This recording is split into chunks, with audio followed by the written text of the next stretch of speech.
If you had followed news at all concerning the real estate industry, you will have seen a ton of stuff about class action lawsuits and settlements that large brokerages and the National Association of Realtors has done in these different cases, and how that's going to change how sellers pay, how buyers pay, and how real estate agents and realtors get compensated for the services that they provide.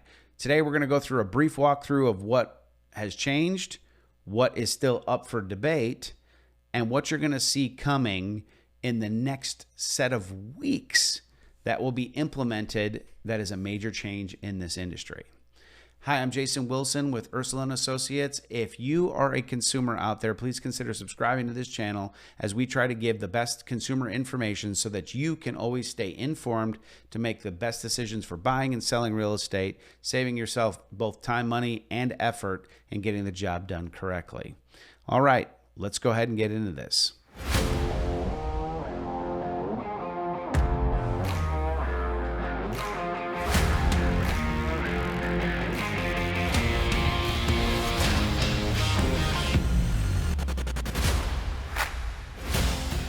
All right, so rule number one that changed is we are no longer calling it commissions.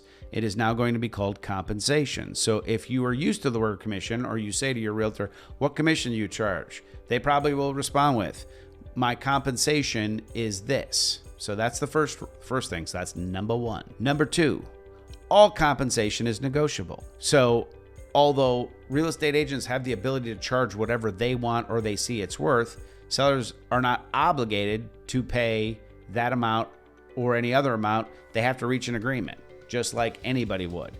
You're not, when you walk into a car dealership and the car dealer is like, well, we are obligated to charge this much money for the car, you're not obligated to pay it. Now, if you want the car, you can negotiate with them and see if they'll come down to a price that you're willing to pay and they're willing to take. And that's basically what this now looks like. Is you as a consumer have to say, I'm willing to offer this much compensation, and the professional that you're hiring, the services that they're providing, if they're willing to accept that compensation, you're good to go. Conversely, as a real estate professional, that doesn't mean I have to work for free. If I come in and you say I'm offering nothing, now I want you to do all this stuff for me, then as a real estate professional, they might say, no, but I'll offer this. They'll give you a different, they'll counter and negotiate. So just remember that. Number two, all compensation is negotiable. By the way, in a lot of states, it always has been, but as a result of these lawsuits, we're just making it emphatic that it is now all negotiable if at any point it wasn't.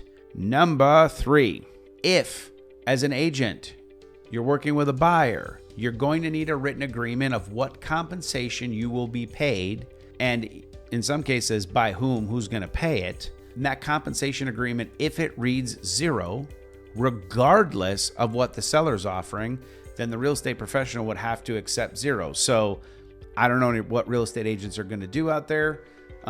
If they are willing to work for free, by all means, feel free to hire them. If they're not, then that compensation is going to have to be in a written agreement. And then it needs to be disclosed whether or not you, the buyer, or whether the seller is going to be offering that difference, or how that's all going to be played out in there. Because remember, sellers are not required to offer compensation. That's out there. So number four, if cooperating compensation is being offered by a seller, which at least under the current settlement, subject to change, the current settlement allows them to do this, any realtor-owned MLS as part of this settlement agreement, if ratified by a judge, will not be able to put that compensation online. So in other words, if I am working with you and then you say, I want to see the house that Jim Smith has listed over here, and I look it up on the MLS, currently speaking, I'd be able to tell you that Jim is offering compensation of 3%. If you had agreed to pay me 3%, then I would subtract that from that. And that's how that would happen, but I would get the 3%. If you hired me and I agreed to only work for 1%, it doesn't matter if Jim's offering 3%, I will only get 1%. That's just how that's going to have to go as part of those rules. But it's no longer going to be on the MLS. As it stands now, if this settlement is ratified, subject to the DOJ not changing rules, you'll have to basically be contacting I as a buyer's agent will have to contact the listing agent to find out what the cooperating commission may or may not be, get with my buyer, discuss that with them based on the agreement we made, and figure out how that may or may not affect that buyer. Could we make this more complicated? So here's the bottom line. The bottom line is that these changes are going to come through the pipeline. We are moving money from one side of a transaction to the other side.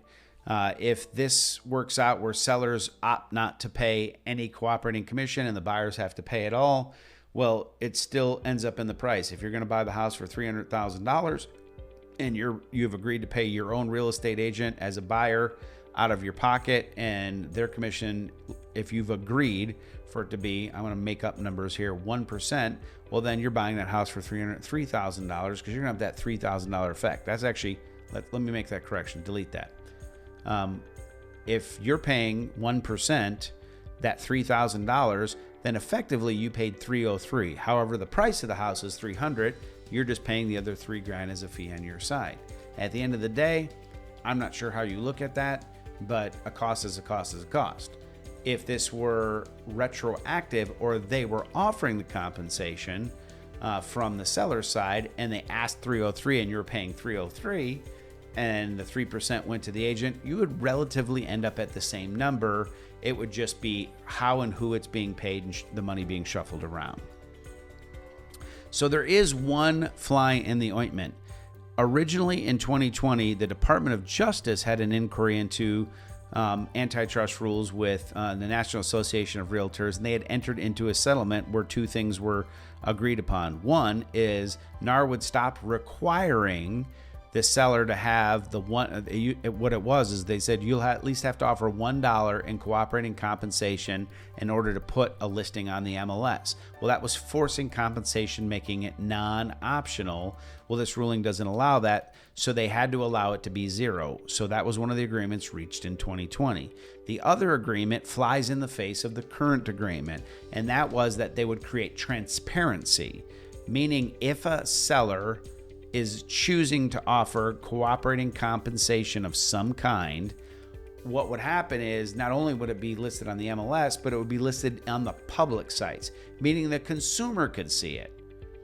In my opinion, that kind of makes sense because if I'm a consumer and I've agreed to hire this professional real estate agent, and let's just say because I decided to, I agreed on 3%, I have to know if the 5 houses that I said I want to see, 3 of them are not offering compensation, I got to add 3% to the price coming out of my pocket. If the other 3 are, then I know that the price is different. I got to be able to have the pieces of the math to do the math equation.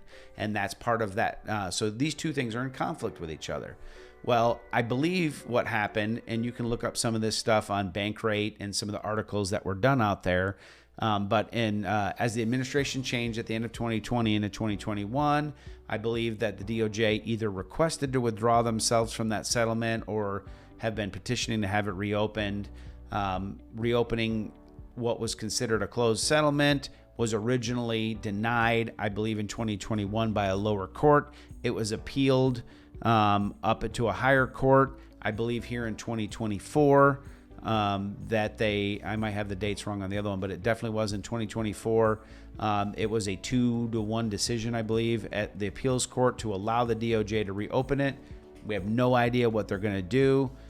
From what I understand, NAR has petitioned, which is kind of funny. They petitioned the DOJ to give them another hearing on why it shouldn't be reopened, and the DOJ had to rule in favor of NAR's request or their own request to have it reopened. We'll just let that sit. At the end of the day, we don't know if their change is going to align with the settlement that we're waiting on a judge to ratify, or if it's going to go different. The bottom line is this. Here's what I think the upside is for you, the consumer. 1, you're probably going to get more professional real estate agents and less weekend warriors that do real estate, where you as the consumer are paying arguably a premium for those services, but not getting a premium delivery, it's going to force excellence out of the real estate agents to articulate their value. So there's that. For those that are the weekend warrior and want to do the cheap things, maybe it'll give you some cheaper options out there as well. But I think overall, it could better the industry in terms of delivering and articulating value, because most people believe realtors open doors and then write a contract and make some money. And there is so much more work that goes into it than that. And anybody that's worked with me personally knows exactly what I'm talking about and how we protect you and how we save you money. I can count hundreds of thousands of dollars that I've saved my clients by being strategic, negotiating good deals, and protecting them by knowing what the contract says. And I promise you that is worth every penny for what we charge for it. At the end of the day, my advice is this: interview more than one agent. Hire a professional agent that does real estate full time.